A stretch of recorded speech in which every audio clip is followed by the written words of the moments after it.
Question 127. Les médicaments, les antidépresseurs. Question posée par Karima en France. Bonjour Sandra. Pour la première fois en 43 ans, je prends des antidépresseurs. J'ai l'impression du coup d'être prisonnière dans ma tête, c'est très étrange.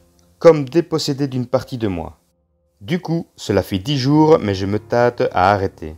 Si j'ai fini par en prendre, c'est dû à de nombreux et douloureux chocs dans ma vie. Gros coups durs.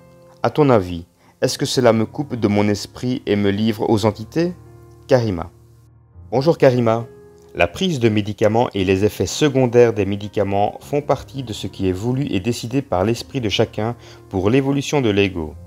En ce sens, parfois les médicaments sont nécessaires à l'individu qui s'en sert comme bouée de sauvetage temporaire ou permanente. Ou alors il s'en sert comme une expérience à vivre pour en comprendre l'occulte.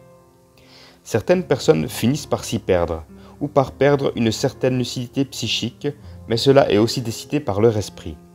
Il y a autre chose qui se passe occultement pour ceux et celles à qui ça arrive. D'ailleurs, il faut aussi savoir qu'un jour, nous devrons traverser la souffrance des chocs de vie, autant physiquement que psychiquement, même si c'est difficile. La dépression, c'est dû à la traversée de notre désert intérieur, et donc dû à la remontée de données mémorielles des vies passées, dont l'origine ultime est notre déchirure originelle.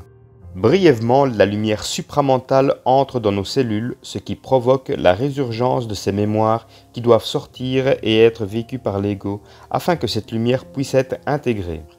Le lien avec les événements dans notre vie, c'est toujours un lien psychologique pour nous permettre de supporter la souffrance qui, elle, est psychique.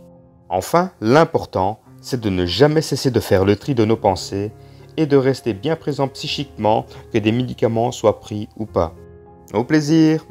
Texte de Sandra Vimon. Cet article provient du site www.supramental.biz, voix narrative d'Orion Roméo.